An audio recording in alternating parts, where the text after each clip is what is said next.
It is the first week of July. We're currently July, I believe July 8th, and this is the portfolio for the dividends for July. I know it's been a little bit, been busy, just looking over the dividends. In terms of the allocation for this month, we're already, as we can see, coming in with some pretty decent dividends. I think we're already at, what is it, 10, 20, 23, about $25 already for the month of July. Looking at the dividend tracker for last month, earned just shy of $23 in dividends. As you can see, the trend obviously is going to be moving up as the months go by. So when I look back and just at the very beginning, when I first started this portfolio, in the month of December earned a whopping 66 cents, followed by $1 in the month of January. As we steadily scaled up, kind of working our way now into the 20s. Not a lot of, excuse me, not a lot of money, of course. But if you're looking to start a dividend portfolio, this is basically what you're going to be looking at as you're starting to invest and average in those dollars. Of course, when a particular company goes ex dividend, depending, of course, how much you've put into that portfolio, put into that stock, obviously it'll pay a portion of that out back to you each and every quarter. Or if you're investing like in certain real estate stocks, like for example, LTC, which is a stock that will pay you dividends every single month. So kind of basically on track. My goal, of course, because my goal is to eventually move out of the country, as I do live here in New York. My goal is to move abroad into Colombia. And so, of course, for my dividends, for my monthly dividends, I'm looking for more of around, I'd say, about 1,500 in dividends, which is going to take me a couple of years. I've been working on the long-term portfolio. And of course, now for the next couple of years, I'll be working on the dividend portfolio. So that's basically my goal. I am going to be mixing it up by buying some real estate. I do have real estate stocks, but I actually also want to hold some real estate, which hopefully either this year or next year I've been saving up. So we'll see with the coronavirus, with things going on within the financial market, whether or not it will be this year or next year where I'll be able to purchase a home. I'm looking to buy either a small building or a condo or maybe a multi-family unit abroad, since I do spend a lot of my time traveling to South America. I do spend quite a bit of time in Colombia or like Argentina. I've gone to Cuba, quite a few different places. And so, but I kind of had my heart settled on staying abroad. In Colombia, there are a lot of expats that I have met. And of course, the dollar goes pretty far in Colombia. You really don't need to have a lot of income to basically to retire there. You just have to be able to show that you have steady income enough to retire. So I'll probably still work, etc. Maybe 3/4 as I do work as a nurse. So I'll be able to do like travel nursing, for example, where I can pick up a contract for 13 weeks and then fly back. They do pay for your lodging and food, etc. Of course, and as well paying a pretty decent salary.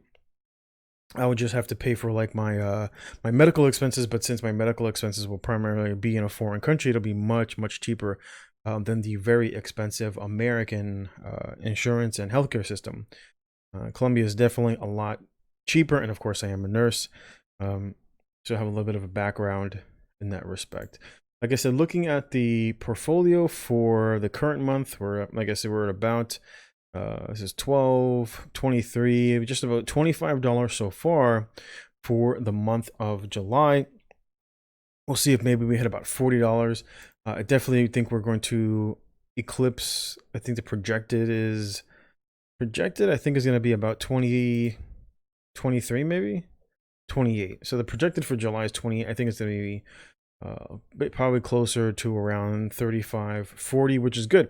So hopefully by the end of the year, we'll see if that monthly projected gets closer and closer to about $100, $100 a month, which would be really good. But I've got a long way to go. I got quite a couple more years. where I really need to save down, pay close attention to how I'm doing my investing, picking good quality dividend stocks, which I'm trying my best at doing that. So I guess in terms of the portfolio, I think for the M1, for some reason on the M1, this has fluctuated quite often. If I actually tallied up my dividends, it's actually more than the 109.43 that they're showing. I mean, just between the current month so far and last month, I'm already halfway. I'm already over the halfway mark from what they're showing. So this seems to be slightly off. Most of my losses have come from, I am slightly heavy into airlines as well as cruise lines. So originally CCL was in there because they did pay a dividend previously.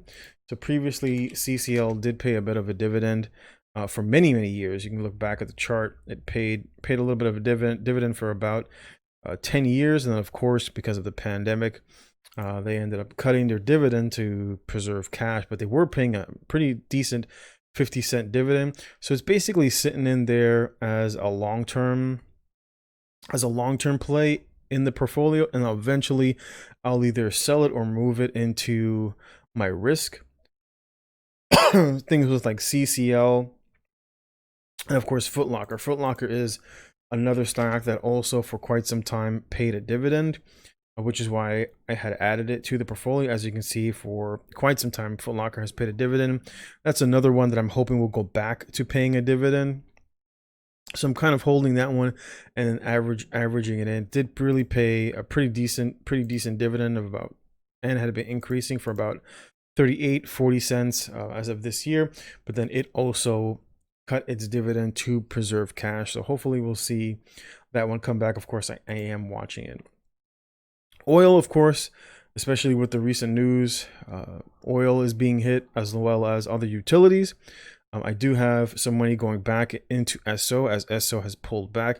So I didn't have an electric company, and so basically ESSO was going to be that one. It's either there or Dominion, and I don't think Dominion got a very good deal with what they sold off to Berkshire Hathaway. And of course, the market is reflecting that with the way the stock is looking currently. Southern I do like, and which is why I was in it originally, and then I sold out of it once it went up, and decided to get back in. Another stock, of course, that's getting hit is of course real estate.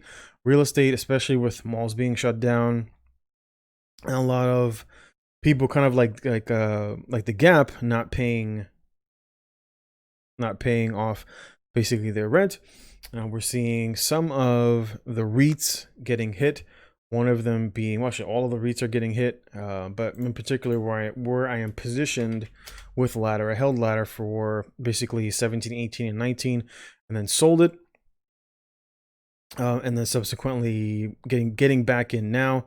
I do like it. I have held it for quite some time, but I do feel that we're going to see a little bit of a downtrend in real estate, especially with more companies not having to hold offices anymore. Most of them have moved over to working from home. Many people who can work from home are working from home, and so of course that'll kind of drive down the prices for REITs and for real estate. So we might see real estate commercial market being hit as more individuals move towards working from home. But again, this is the long game, so we're playing this for the long haul. Of course, some of the other things like tea, I do like tea, especially where it's priced for the most part. AT&T, realistically speaking, could never hold above $40. You should be able to see it right there. For the better part of a few years, AT&T could not break through that $40 range. So at around $30 seems like a good deal, pays a good dividend. I mean, of course, anywhere below $30, of course, I would be a buyer. Anywhere getting closer to like 36, 37, inching its way towards 40 seems overpriced. Anywhere north of 30, I would be buying AT&T. I do like AT&T, so I think it's at a decent price. So actually going forward with kind of the way I perceive the market moving, I'm holding a little bit more into cash. So my goal originally was to put $1,000 into this account per month. And basically by the end of the year, I wanted to have about 12,000 or so. And of course, I am on track to beat that. We're already only in the beginning of July, and so my new goal is probably to hit around 24 to 25,000 for this account, and then for the next following year, see if I can take it from about 25 to about 60,000 for the account, so that I can reach the 150 within about 3 to 4 years. I'm trying to hit that 150. My goal is to have about 250,000 in dividends, and then of course I'll be able to live off of that for retirement while managing, making sure that I'm in healthy stocks. I would say some of the changes that I have made, I am adding a little bit more into bonds as I perceive that the market may have a downturn. Actually, looking at the market here, just kind of made some price points. Excuse me, on the daily chart. So you can see right here that the market pretty much has been for the past couple, about since June, has been holding above the 25K mark for about the better part of April, May, right up into maybe the beginning of June or the end of May. The market could not break above 25,000. We're seeing right now from about, let's see, what is this, end of May to the current time, we're seeing that the market is basically holding above 25K. And so basically what I'm doing with the portfolio is I'm putting buy orders in when I see the market pull back to that 25K. So I'm basically playing in the windows, right? So we're in a bit of a range. You can see that kind of right here. So if I were to, for example, perceive that the market hold below 25K, well, then I would no longer be a buyer. I would hold. I would be holding until the market came back down to that 23 range, where, as you can see right there, would bounce several times. And so when the market comes up, I just kind of hold my positions, wait when I see the market basically pull back to where the market is holding, I'll just basically allocate some funds to the entire portfolio. And if I perceive some stocks are still a little overvalued, as some stocks don't move, obviously with the Dow Jones or with the S&P, etc. So I might basically pick and choose certain stocks, but for the most part, I try to allocate the funds as evenly as possible, so that I'm kind of not biased about one particular stock over another, unless one is just really doing really well and kind of racing up. Then I'll keep on adding to that position. But this is basically the way I've been playing it. So for the most part, like I said, when the market pulls back anywhere to around 25K, I'm a buyer. I do have a couple of buy orders going in tomorrow, but they're obviously very small. I've only got about $260 or so going in. That's because most of that is going into SO, and then another 100 is going into bonds, and only about 60 some odd dollars is going into the rest of the dividend portfolio. And I'm just basically positioning into SO. We'll see if SO continues to pull back. I'll continue to add a little bit to it, as I do like SO. I would say anywhere below, as long as it's trading closer to the 50s, and of course anywhere below $50, I would continue to buy it, as it does look like it has some support area around $50. I don't perceive it breaking that far unless there's like some really bad news in the utilities market. I don't really see that happening, but I know with any sort of market pullback, I'm basically going to be buying, because it does pay a pretty decent dividend. Of course, as that share price comes down because of perhaps what's going on within the market, certain areas, of course, are going to be hit harder than others, and I'll pay attention to that and then allocate funds accordingly. So as you can see, I still have so far about 900 or so in cash. I'm going to add another probably 250 this week, and then maybe add like another 500 in cash. I'm trying to sit like around 2,000 in cash at least. So like I was saying, so for the coming months, looking at the market, we're seeing a little bit, like I said, the market is trading kind of a channel. Everybody is always talking about whether the market is going to pull back or not. The only thing I can do is basically trade the channels. So I'm not going to just be like, well, I think the market is going to pull back, within the next 3 to 6 months, right? I can't say the market is going to pull back, because we're not seeing it. We're seeing the market trade basically in a channel. We've seen that basically since April. The market channels moved up, came down, channeled, and is now moving sideways. And once it picks a direction, then I'll know where to enter my buy orders. So like I said, currently anywhere below 25K, I'm slightly buying. If I see the market start to retest 25 and fall down, then I'll become a buyer anywhere near 23. And of course, the same thing down here at about 2100, right? So these are basically the levels in terms of buying. If I see a break to the downside, then I know where the next level of buying opportunity. So instead of buying, here at the top of the channel, I'll wait until it comes to the low of the channel and then buy there. And that's just in case that the market continues to free fall. At the very least, I'm averaging in at the lowest possible point for where I perceive the market to have support and resistance levels in terms of the entire portfolio, not really just looking at one particular stock, because currently I think I have about 27. I think I added some more. So I was at one point I was at 46, backed that all the way down to about 25, 26, and inched my way forward.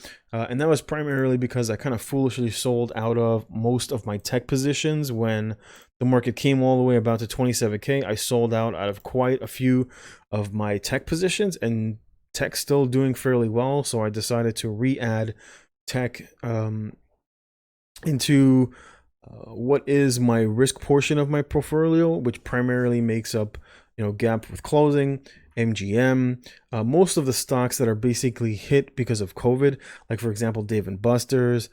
Taiwan 70 was basically my only semiconductor. Wells Fargo was basically my bank representation, and then of course JetBlue, and of course the Caribbean Airlines and Norwegian, and CCL should be in here, but the only reason was because it originally paid a dividend, which is why it was in my dividend portion. So some of these stocks I will probably scale out a little bit into space. We'll see if Virgin Galactic is going to be making any moves within the year. You never know. You never will know what's going to happen with certain stocks. I mean, you look at Tesla or some of these other big positions that have been made moves. You never know where a stock or a new idea or a new concept is going to go. So I was like, I might as well put a little bit into it, and we'll have to wait and see. Dave & Buster's, I do like. Of course, Dave & Buster's is hit hard because of coronavirus. But it was doing fairly well. And yes, it was another stock that was paying a dividend that has currently halted its dividend because of the pandemic. So Dave & Buster's is an entertainment, restaurants and entertainment. They do a lot of video games. And for the most part, it had been holding above like $35 with a high of 72. Not saying that it couldn't go back, but it's currently, severely depressed because of what's going on with all the closures. And of course, as we start to see more and more states open up, and then of course because of the increasing coronavirus numbers, if you haven't been paying attention, I typically follow them on here on COVID-19. As you can see, we're having some really high numbers lately, and that's because as countries are starting to ease, or different states are starting to ease, many people of course aren't wearing masks. I see a lot more people even in my own neighborhood where the restaurants are opening, and of course nobody's wearing masks. They're out eating and drinking, and of course you can't wear a mask, and they're utilizing sidewalk like normally would be reserved for parking spaces on the sidewalk, and they're using those basically to have some outdoor seating for social distancing purposes. But as you can see, America already at the 3 million coronavirus cases. Certain parts of the states are having upwards of 10,000 cases a day. For example, like Florida and Texas are being hard hit, even places like California. And so the states in New York, New Jersey, and Connecticut have issued not a travel ban, but for certain areas they're saying that you have to quarantine, which of course is hitting the airlines. And I do like JetBlue. They do have relatively low debt. They are a New York based company, but of course they're being hard hit because of some of the changes that Cuomo have discussed.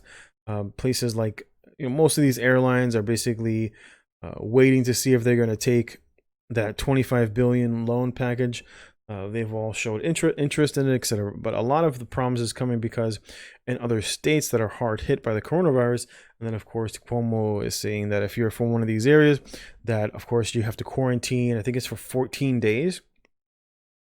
For 14 days right here. So see, it says while travel had picked up in some areas over the past 2 months from pandemic-driven lows in April, it says United as reservations for travel within the coming months slide after New York, New Jersey, and Connecticut said that they would require people arriving from hotspot states to quarantine for 14 days. And so, of course, as you can imagine, that is going to hit and depress the airline stocks as coronavirus cases continue to spike in different states, which basically means no one will be traveling to big hubs like New York and New Jersey and Connecticut. And of course, New York receives a huge portion of its revenue from tourism, and so we'll just have to wait and see. It is risk, but I'm willing to accept that risk in relation to, of course, to the portfolio. So my in terms of this portfolio, most of the stocks in this portfolio pay a dividend, or I perceive will go back to paying a dividend. But I'm only allocating about 20 or so, 22%. I am a little overweight. And so over the next, probably towards the end of the month, I'll reallocate most of those funds. If the market pulls back to about 25K, I will reallocate the remaining funds that are missing. I think I'm missing about 500. So I'll take those funds and I'll allocate them into this portfolio. Some of those are going in tomorrow. Some of those are going into tomorrow. So out of that 266, 166 is basically going to those dividend paying stocks. And so that'll inch me closer to having the correct weights for basically my entire portfolio. But this is basically the update. Like I said, I will be inching my way towards that 25K mark for the end of the year. We'll see how that goes, barring, I don't know, any problem with cash flow. We'll see how that goes, and I'll be basically inching my way towards 25K, and we'll see from month to month what the dividend plays are going to be, and we'll see how much for the end of July. So I will do an August update for the portfolio, or of course, if any other news comes out, if the market breaks down below 25K, then I'll do another video talking about what the next levels are for the different stocks that I think will be in play for that month. But currently, that's basically where we're at for the month of July, sitting with almost 14,000 invested. And of course, I have, I think, about another 2,500 or so invested into my IRA. So I have both my IRA, my dividend, my long-term. So these are just basically different accounts that I'm managing basically for retirement. Again, like I said before, my goal, of course, is to retire out of the country and hopefully have at least a minimum of about 1,500 in dividends. I think ideally I would want about 2,500 in income. You can live very well. Outside of the country. So those are basically my plans for the next, I'd say, 8 to 15 years, depending upon how things go. My ideal goal is to fully retire by 55, and maybe do a 3/4 by 48. I currently am 40, so that's basically the goal for my out of the country retirement plan. I did start a little bit later than I liked. In terms of the dividends, I probably should have done the dividend portfolio first before the long-term portfolio, but it is what it is. We'll have to revisit that one. Basically, the dividend portfolio you should do in the very beginning, because those dividends, of course, will continue to grow exponentially, while of course you have your long-term portfolio in place. But of course, in terms of like net for cash flow and such, better off having a dividend and then some money into real estate. But hey, you live and you learn. Unfortunately, didn't have anybody to teach me all these things growing up. Kind of had to learn trial and error and pick people's brains as I started to grow and get older. But anyway, thanks for watching. If you have any comments, feel free to leave them below. If you have any questions, feel free to leave them below, and then I'll check you back out. Like I said, I'll do another one of these. I'll do another update for the month of August. And of course, if we do see a breakdown below the current support, which is just about 25K, I'll check you out next time. Thanks for watching. Take care. God bless.